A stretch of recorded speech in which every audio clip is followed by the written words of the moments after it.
민주당이 어제 1,200명 모여서 윤 정권 규탄 대회를 열었다고 합니다. 보시죠.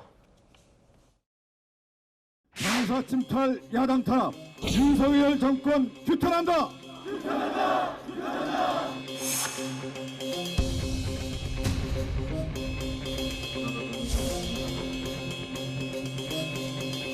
이재명 당대표에게 힘을 모아주시기 바랍니다, 여러분.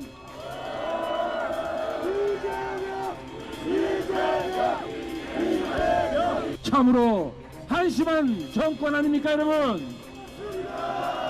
인세 파탄과 국가적 위기를 외면하고 국가 역량을 야당 탄압과 정치 보복에 허비하는 것은 죄악입니다.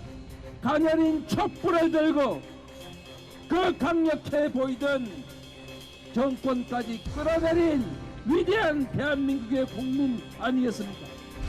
민생 파탄, 검찰 독재로는 국민께 희망을 결코 드릴 수가 없습니다. 대통령실 국정조사와 김건희 여사 특검 추진에도 총력을 다하겠습니다. 그런데 친이재명계 의원들 중심으로 이런 얘기가 벌써 나옵니다.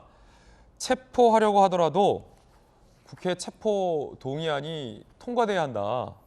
그리고 이 대표의 사퇴 가능성은 없다라고 말입니다. 들어보시죠. 결단 내려라. 그런 요구가 나오고 그런 결단을 내릴 가능성도 있다고 보세요? 저는 그럴 가능성 별로 없다고 보고 있습니다. 2024년도 4월 초에 총선이 있기 때문에 당이 여기서 대우가 흐트러지게 되면은 굉장히 어려운 상황이 저는 온다고 보고 있고요. 네, 의원들도 뭐 그런 요구는 그런 움직임은 뭐 크게 별로 없을 거라고 저는 생각하고 있습니다. 그래. 이재명 대표에게 물러가라라고 이야기하는 것은 성급한 예단이죠. 그럴 일은 없다고 생각하고요.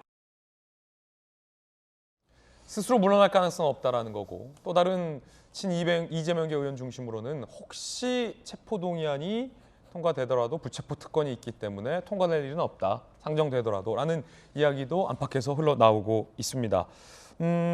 그렇다면 이건 국회의원으로서의 부체포 특권 내지는 스스로 내려올 생각은 없다라는 의지는 지금 명확히 밝힌 것 같아요. 김수인 교수님 어떻게 보십니까? 사퇴는 없다. 그러니까 지금 민주당에서 어쨌든 이 상황을 그냥 단일 대우로 극복하자라고 결론을 내린 것 같아요. 이제 제 생각에는 이제 민주당이 이런 이유는 단일 대우로 만약에 합쳐지면 어떻게 이 난국을 극복할 만하다라고 판단했거나 아니면 다른 대안이 뾰족이 없다라고 생각했을 것 같은데요. 사실 수사가 진행되면 진행될수록 이재명 대표의 어떤 비리 혐의들은 더 여러 가지가 밝혀질 테고, 그러면 민주당이 이걸 방어하는 과정에서 더 많은 정치적 자산을 걸어야 될 거예요. 이제 그동안 국민들로부터 쌓아온 여러 가지 신뢰들을 자산이라고 할 때 그걸 걸어야 되는데, 아마 지금 상황은 보면은 이제 판돈이 점점 커지고 있다고 할 거예요. 민주당이 더 많이 거는 거예요, 자신들의 정치적 자산을. 그래서 지금 어떻게 보면 거의 올인했다고 볼 수도 있거든요. 만약에 이 판돈의 끝이, 어떻게 보면 이 판의 끝이 어떻게 될지가 되게 궁금한데, 만약에 이런 정도의 어려움을 이재명 대표가 극복한다, 그러면 정말 그것은 뭐 이재명 대표가 앞으로 대통령까지도 볼 수 있는 것이고, 이것이 점점 더 여러 가지 비리가 밝혀지면서 민주당이 그냥 같이 사법 리스크의 구렁텅이로 다 빠져든다라고 하면 아마 당이 없어지는 상황까지 오지 않을까, 그런 생각이 듭니다. 예.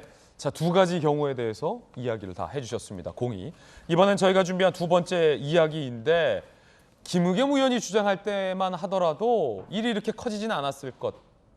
그런데 민주당의 지도부까지 소위 윤석열 대통령이 대통령 신분으로 한동훈 법무부 장관과 김앤장 30여 명의 변호사와 함께 새벽 늦게까지 술을 마시며 동백아가씨를 불렀다라는 소위 동백아가씨 게이트 의혹을 제기했는데, 민주당의 최고위원들까지 이 의혹을 들고 나섰습니다.